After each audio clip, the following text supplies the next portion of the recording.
ओम शांति। 1 अप्रैल 2024 बाबा के महावाक्य।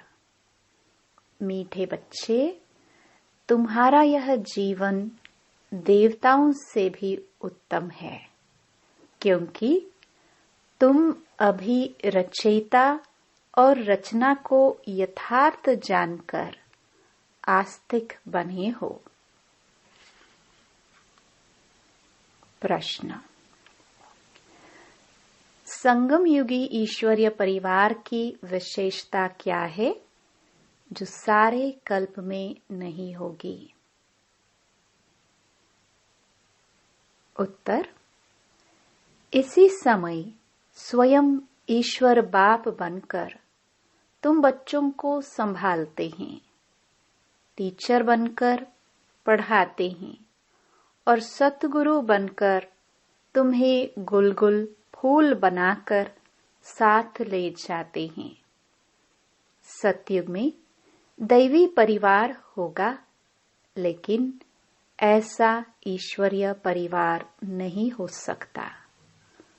तुम बच्चे अभी बेहद के सन्यासी भी हो, राजयोगी भी हो, राजाई के लिए पढ़ रहे हो। ओम शांति। यह स्कूल व पाठशाला है। किसकी पाठशाला है? आत्माओं की पाठशाला। यह तो जरूर है, आत्मा शरीर बिगर कुछ सुन नहीं सकती।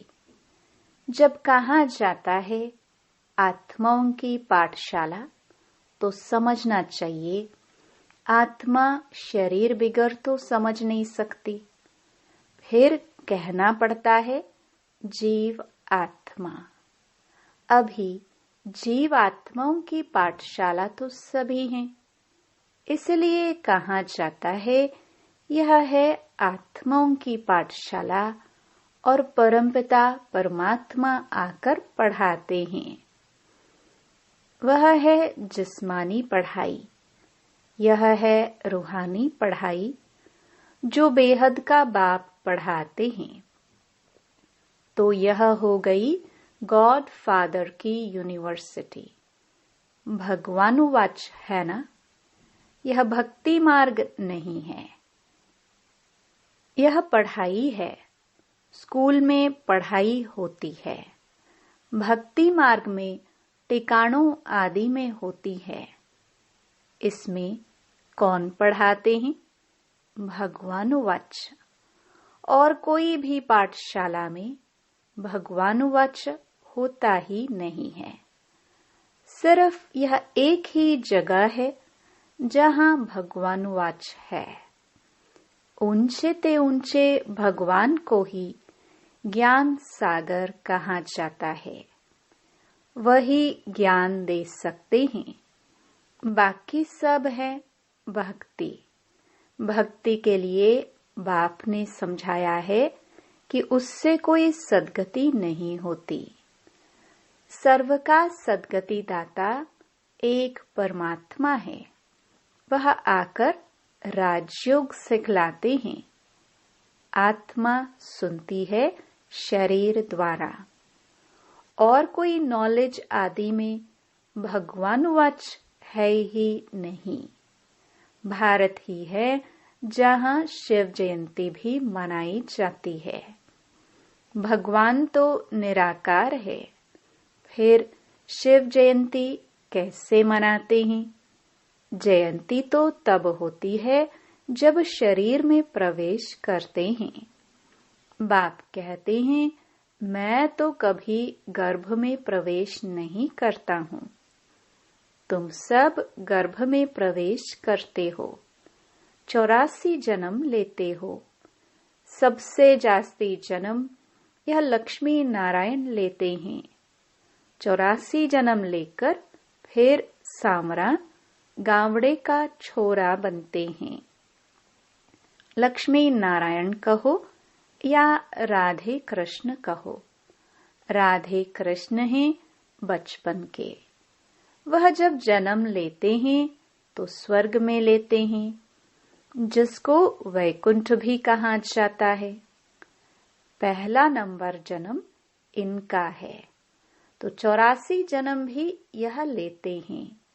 श्याम और सुंदर, सुंदर सो फिर श्याम। श्री कृष्ण सबको प्यारा लगता है। श्री कृष्ण का जन्म तो होता ही है नई दुनिया में, फिर पुनर्जन्म लेते लेते आकर पुरानी दुनिया में पहुंचते हैं तो श्याम बन जाते हैं। यह खेल ही ऐसा है। भारत पहले सतो प्रधान सुंदर था, अब काला हो गया है। बाप कहते हैं, इतनी सब आत्माएं मेरे बच्चे हैं, अभी सब काम चिता पर बैठकर जलकर काले हो गए हैं। मैं आकर सबको वापस ले जाता हूँ। यह सृष्टि चक्र ही ऐसा है। फूलों का बगीचा वह फिर कांटों का जंगल बन जाता है। बाप समझाते हैं, तुम बच्चे कितने सुंदर विश्व के मालिक थे, अब फिर बन रहे हो। यह लक्ष्मी नारायण विश्व के मालिक थे। यह 84 जन्म भोग फिर ऐसे बन रहे हैं, अर्थात उन्हों की आत्मा अब पढ़ रही है। तुम जानते हो, सतयुग में अपार सुख हैं, जो कभी बाप को याद करने की दरकार भी नहीं रहती है। गायन है, दुख में सिमरण सब करे। किसका सिमरण? बाप का। इतने सबका सिमरण नहीं करना है। भक्ति में कितना सिमरण करते हैं, जानते कुछ भी नहीं। श्री कृष्ण कब आया, वह कौन है, कुछ भी जानते नहीं। श्री कृष्ण और श्री नारायण के भेद को भी नहीं जानते हैं। शिव बाबा है ऊंच ते ऊंच, फिर उनके नीचे ब्रह्मा विष्णु शंकर, उनको फिर देवता कहा जाता है। लोग तो सभी को भगवान कहते रहते हैं, सर्वव्यापी कह देते हैं। बाप कहते हैं, सर्वव्यापी तो माया 5 विकार हैं, जो एक एक के अंदर है। सतयुग में कोई विकार होता नहीं। मुक्ति धाम में भी आत्माएं पवित्र रहती हैं, अपवित्रता की कोई बात नहीं। तो यह रचयिता बाप ही आकर अपना परिचय देते हैं, आदि मध्य अंत का राज समझाते हैं, जिससे तुम आस्तिक बनते हो। तुम एक ही बार आस्तिक बनते हो। तुम्हारा यह जीवन देवताओं से भी उत्तम है। गाया भी जाता है, मनुष्य जीवन दुर्लभ है, और जब पुरुषोत्तम संगम युग होता है तो हीरे जैसा जीवन बनता है। लक्ष्मी नारायण को हीरे जैसा नहीं कहेंगे, तुम्हारा ही हीरे जैसा जन्म है। तुम हो ईश्वरीय संतान, यह है दैवी संतान। यहाँ तुम कहते हो, हम ईश्वरीय संतान हैं, ईश्वर हमारा बाप है। वह हमको पढ़ाते हैं, क्योंकि ज्ञान का सागर है ना। राजयोग सिखलाते हैं। यह ज्ञान एक ही बार पुरुषोत्तम संगम युग पर मिलता है। यह है उत्तम ते उत्तम पुरुष बनने का युग, जिसको दुनिया नहीं जानती। सब कुंभकर्ण की अज्ञान नींद में सोए पड़े हैं। सबका विनाश सामने खड़ा है। इसलिए अब कोई से भी बच्चों को संबंध नहीं रखना है। कहते हैं, अंत काल जो स्त्री सिमरे। अंत समय में शिव बाबा को सिमरेंगे तो नारायण योनि में आएंगे। यह सीढ़ी बहुत अच्छी है। लिखा हुआ है, हम सो देवता, फिर सो क्षत्रिय आदि। इस समय है रावण राज्य, जबकि अपने आदि सनातन देवी देवता धर्म को भूल और धर्मों में फंस पड़े हैं। यह सारी दुनिया लंका है, बाकी सोने की लंका कोई थी नहीं। बाप कहते हैं, तुमने अपने से भी जास्ती मेरी ग्लानि की है। अपने लिए 84 लाख और मुझे कण कण में कह दिया है। ऐसे अपकारी पर मैं उपकार करता हूँ। बाप कहते हैं, तुम्हारा दोष नहीं, यह ड्रामा का खेल है। सतयुग आदि से लेकर कलयुग अंत तक यह खेल है जो फिरना ही है।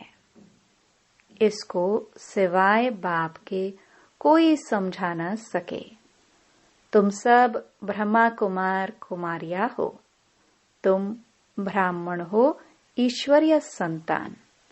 तुम ईश्वरीय परिवार में बैठे हो। सतयुग में होगा दैवी परिवार। इस ईश्वरीय परिवार में बाप तुमको संभालते भी हैं, पढ़ाते भी हैं, फिर गुलगुल बनाकर साथ भी ले जाएंगे। तुम पढ़ते हो मनुष्य से देवता बनने के लिए। ग्रंथ में भी है, मनुष्य से देवता किए करत न लागी वार। इसलिए परमात्मा को जादूगर कहा जाता है। नरक को स्वर्ग बनाना जादू का खेल है ना। स्वर्ग से नरक बनने में 84 जन्म, फिर नरक से स्वर्ग झपटी में सेकंड में बनता है। 1 सेकंड में जीवन मुक्ति। मैं आत्मा हूँ, आत्मा को जान लिया, बाप को भी जान लिया। यह कोई मनुष्य यह नहीं जानते कि आत्मा क्या है। गुरु अनेक हैं, सतगुरु एक है। कहते हैं सतगुरु अकाल, परमपिता परमात्मा एक ही सतगुरु है। परंतु गुरु तो ढेर हैं, निर्विकारी कोई है नहीं। सब विकार से ही जन्म लेते हैं। अभी राजधानी स्थापन हो रही है। तुम सब यहाँ राजाई के लिए पढ़ते हो। राजयोगी हो, बेहद के सन्यासी हो। वह हठयोगी हैं, हद के सन्यासी। बाप आकर सभी की सद्गति कर सुखी बनाते हैं। मुझे भी कहते हैं सतगुरु अकाल मूर्त है। वहां हम घड़ी घड़ी शरीर छोड़ते और लेते नहीं। काल नहीं खाता। तुम्हारी भी आत्मा अविनाशी है, परंतु पतित और पावन बनती है, निर्लेप नहीं है। ड्रामा का राज भी बाप ही समझाते हैं। रचयिता ही रचना के आदि मध्य अंत का राज समझाएंगे ना। ज्ञान का सागर वही एक बाप है। वही तुमको मनुष्य से देवता डबल सरताज बनाते हैं। तुम्हारा जन्म कौड़ी जैसा था, अब तुम हीरे जैसा बन रहे हो। बाप ने हम सो हम का मंत्र भी समझाया है। वह कह देते आत्मा सो परमात्मा, परमात्मा सो आत्मा, हम सो हम। बाप कहते हैं आत्मा सो परमात्मा कैसे बन सकती है। बाप तुमको समझाते हैं हम आत्मा इस समय तो ब्राह्मण हैं, फिर हम आत्मा ब्राह्मण सो देवता बनेंगे, फिर सो क्षत्रिय बनेंगे, फिर शूद्र सो ब्राह्मण।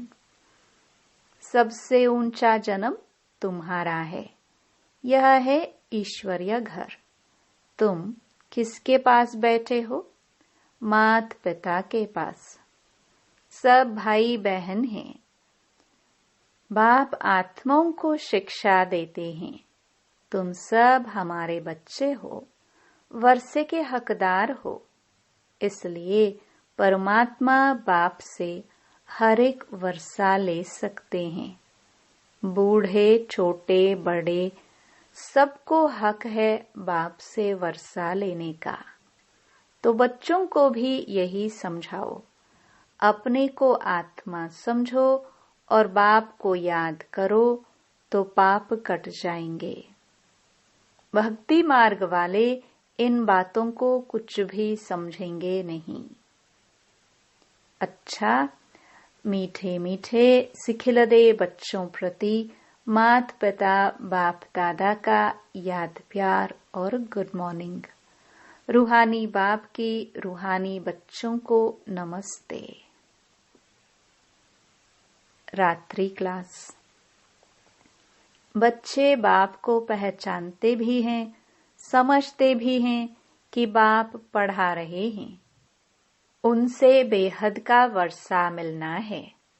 परंतु मुश्किलात यह है जो माया भुला देती है, कोई न कोई विघ्न डाल देती है जिससे बच्चे डर जाए।